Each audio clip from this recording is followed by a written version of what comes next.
What up, y'all? Appreciate you showing up, hanging out, listening to my dumb ass. Like and subscribe.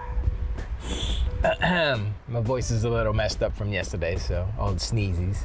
But I'm okay. It's just aftermath, that's all. A little tired. Anyway, before I get into today's topic, I wanted to put an addendum on yesterday's topic, which was someone in the comments reminded me. I totally forgot who it was, but I appreciate you know who you are. And they said that Starfield got a 91 Metacritic before it was review bombed. And I was actually gonna mention that because Spider-Man got a 91 as well. And I was gonna say, well, basically, is Stephanie Sterling, is Jim Sterling gonna come in and give Spider-Man a 4 out of 10 to mess up the score? No.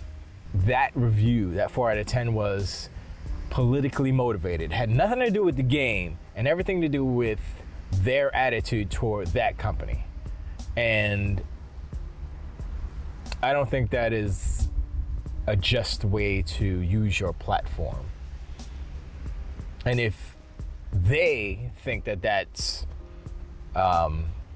effective, it's not, because people are, just go to YouTube and type in Starfield and you'll see daily how many people are playing, how many videos go up. It's ridiculous. I'm like, yo, there's so many different, build the best ship here. Here's the smallest ship. Here's the biggest ship. Here's the most powerful ship. Here's the bestest ship.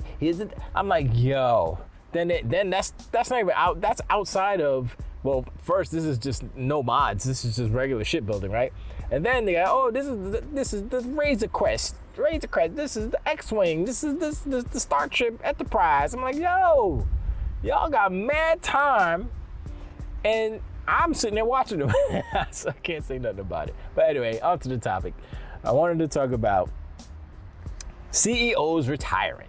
Well, so it came out that he announced that Pete Hines is retiring from Bethesda as VP of Market. I forget exactly what he is, actually.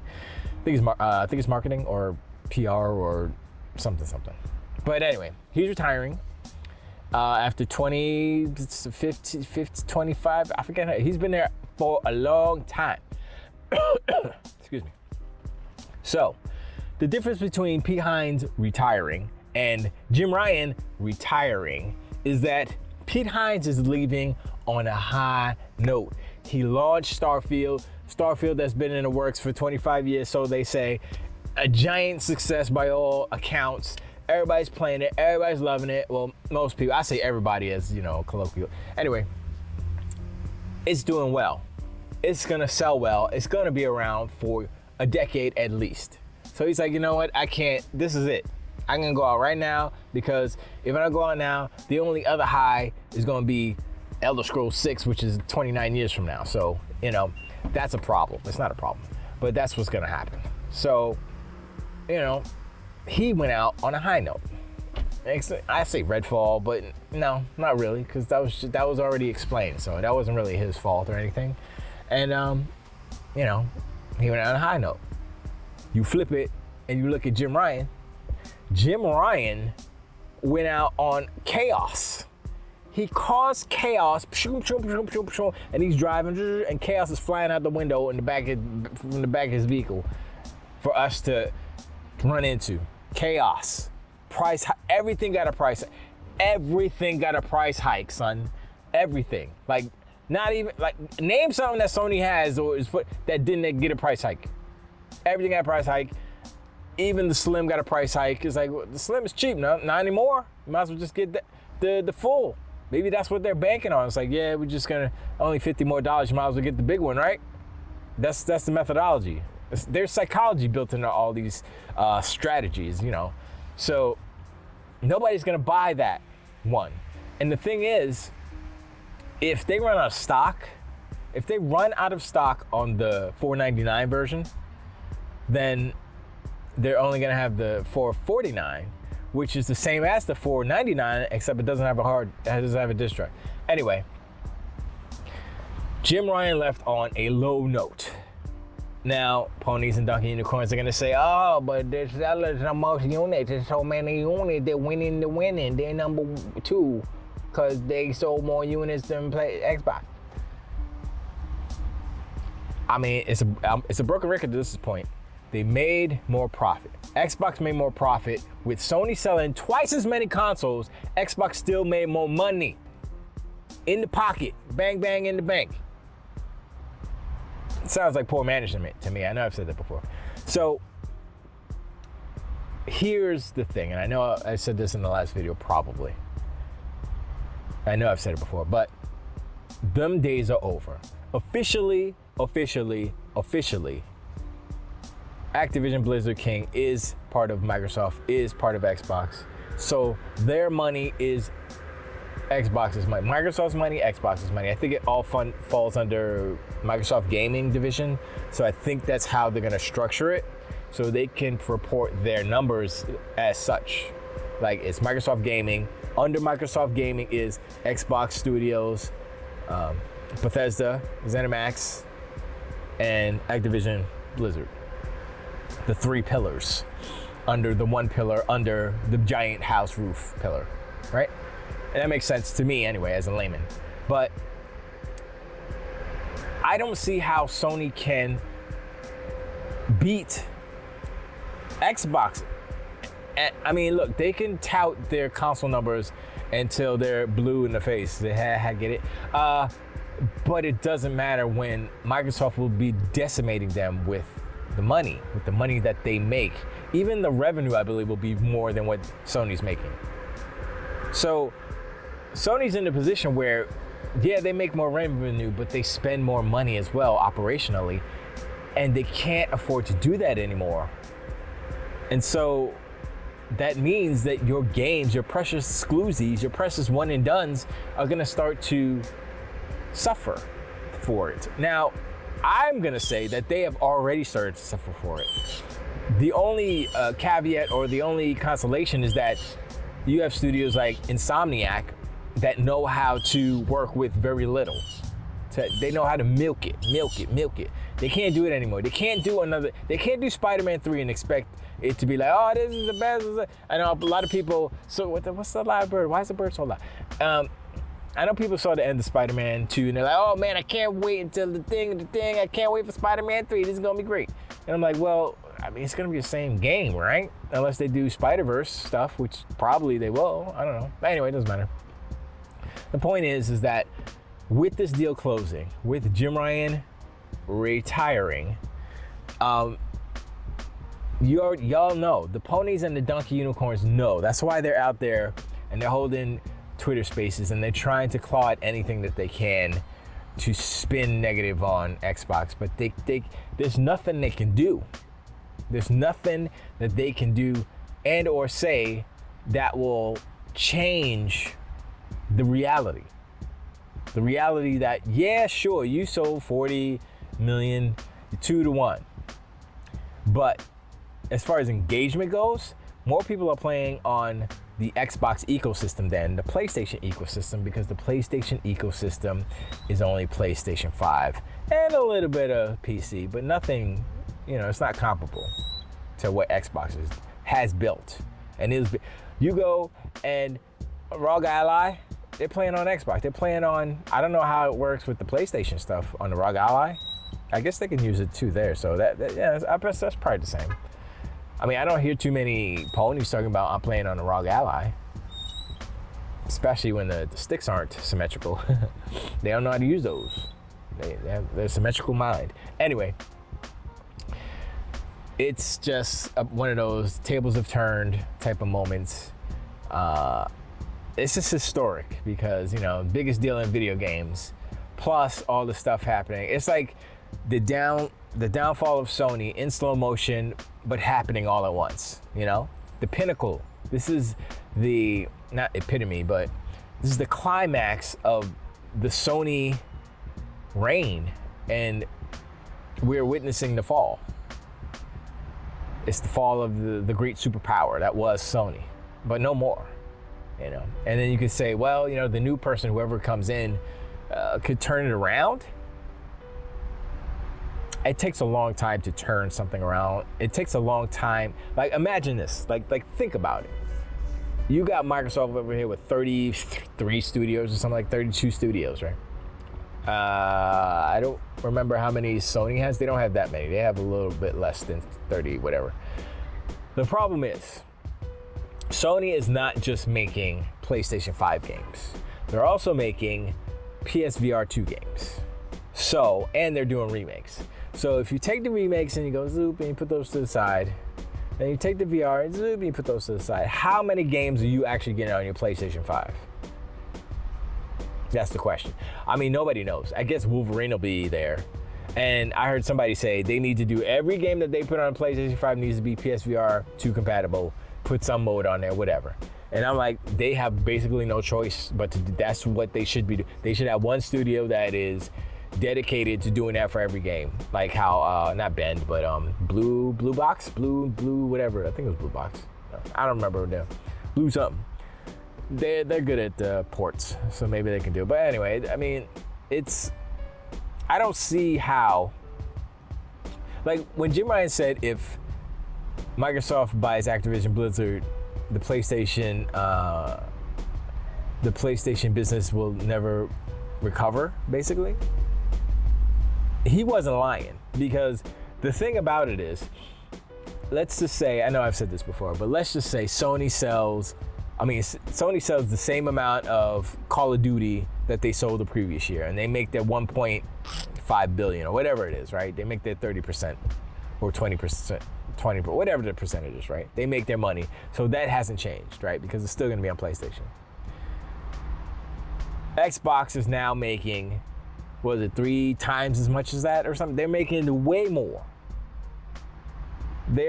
It's not even it's like, with those sales alone, with PlayStation sales alone, Microsoft is pulling in so much bank, is multiple of billions of dollars from PlayStation sales. I'm not talking about PC, I'm not talking about Xbox sales, just from PlayStation sales. Microsoft is gonna be making bank. And then they take their money and say, what are we gonna do with this? We can do whatever, we can give it back to Xbox, or we can give it to Activision. I mean, Activision's gonna get some, obviously, because you know they'll split it up however they see fit. I would say they probably still go to Activision so they can fund their, how they do things and stuff, which makes sense. But there's no scenario that I can see where Sony remains the leader of the video games. And honestly, the metric that they're measuring that by, meaning console sales, is flawed. And I don't think that should be the metric. That is archaic, and it doesn't make sense, because if a company is making more profit, it doesn't matter how many freaking consoles you sell, because your business is not liquid enough to make as much profit as this other business that's not selling as much but making more money. How foolish does that make you look, Sony? How inept does that make you look? It makes you look like you don't know how to do business right. It makes you look like you are not efficient at making these bangers. You make fun of Xbox for not having these bangers. Maybe there's a reason why they don't do games like that all the time. Maybe there's a reason why all their games aren't like that, because it costs too much money. And you're a prime example as to why they don't do it. And but you're there in the meeting and they're looking at, this is our profit, or we barely made, and we missed a whole year of games, and we still made more money than it. And this is Sony, and they're sitting there laughing like, man, we're efficient. They're making fun of them in their meetings because they ain't doing it right. They sucking. That's not like, look, as a layman, when it comes to complicated business transactions and such, when you just break it down to the simplest, binary compounds, if you're not making as much money as the other person, but you're selling more, then something is wrong. You're having some type of leakage, some type of not breakage, but there's something wrong with your operations, and there needs to be some change. And I think Jim Ryan saw the writing on the wall. The fact that he didn't kill the deal is honestly, I'm gonna say primarily why he retired when he did. Besides all the other stuff. And the funny thing is that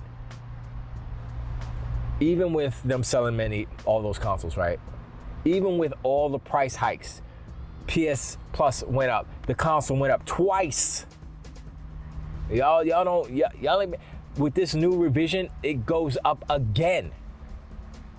For the US. I don't know how that's gonna affect.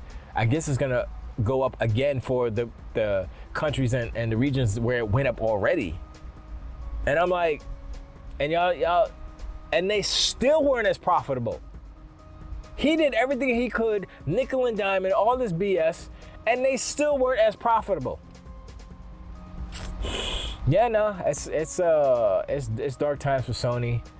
I heard somebody say that they're excited about Wolverine, and I have a morbid curiosity about that, because it's going to be mature, which is going to hinder the overall not popularity, but the reach it has. Like, little kids can't play that because it's going to be super gory. If it's not that, then it's going to be garbage, and it's going to be basically neutered. I know Sony loves to censor their games, so we'll see about that. But it's not the same. Like, how is Wolverine going to fast travel across? Is he going to be in an open world city? I know I had a little bit of discussion about this. Like, what's the setting? Is it going to just be a linear game, like another sad dad walking? It could be like Logan, and you got X2, X21, X8, whatever the hell her name is with the 2. Logan was dope, by the way. If they do a Logan type of Wolverine game, that'd be dope. But they're not gonna do it. They're gonna go back, probably to Weapon X and all that stuff. But still, it's a different type of game. Logan is a different type of character. So unless they're gonna put in probably a bunch of X-Men. Somebody mentioned Sabretooth. Obviously, he's gonna be there in there because it's his brother. But I think the strength of Wolverine will rely on the ancillary characters that surround Wolverine. I would say Wolverine, to me, was the most popular when he was with the X-Men. Not so much when he did his solo stuff, like the backstory stuff, the solo Wolverine book. I got that. I was like, it's dark and it's sad, And I'm like, sure, you put that in there and make it a Last of Us Wolverine edition or whatever, but it's not the same. It's not the same. And I'm gonna say this: the best Wolverine media, besides I guess some of the comics like Hulk versus Wolverine and all that stuff, was Logan. Logan was the best depiction of Wolverine. And it was because of kind of like Professor X and how he was old. He was having a stroke. This is the movie, and everything was like in slow motion. This is what killed the other X-Men and a lot of the mutants, where he had a stroke and it decimated everybody, and no one could get to him in time to like knock him out. So he would like release this freaking this freeze that he had on like his area, and Logan was the only person that could do that. He could go through. With his strength and his freaking healing factor, he can go through the wave of the psychic blast or whatever, and he was killing fools in slow mo. That's such a cool scene, like in cinematic. That's why that was the first Blu-ray, 4K Blu-ray I bought, and I was like, yep, that's why I saw it. At first I saw it in the movie. I was like, yo, I gotta get that, because that was ridiculous. That was just ridiculous. But how can you make something that cool? They did it already. To me, you can't top that Professor X having a stroke and Wolverine stabbing a fool in slow motion. And the dude is aware that he's being stabbed, because he's like, you see his eyes like, but he's not moving, and Wolverine's like right in this like butter. I was like, yo, but I was like, oh my gosh, this is so crazy. So crazy. And like that right there, that scene, you can't top. How are you going to top that in a video game? Explain it to me. How? Unless they start doing like all the kills are going to be like Mortal Kombat, kind of impact kills or whatever. You see all the bones crushing, you see the X-ray and stuff. Maybe that'd be okay, but nah, I don't see it. But anyway, sorry about the tangent. But let me know what you think in the comments below about Pete Hines retiring on a good note, Jim Ryan retiring because he done messed up and he failed to thwart the deal. Yeah, like I said, comments are open. Y'all can talk about whatever y'all want to talk about, and just like I say, be nice to each other. No disrespect. Y'all can make fun, but like I said, you know, just be respectful. And we gonna have some fun. That's how we do, yeah. Anyway, I preach, and I know like and subscribe. We're gonna get there. And till the wait.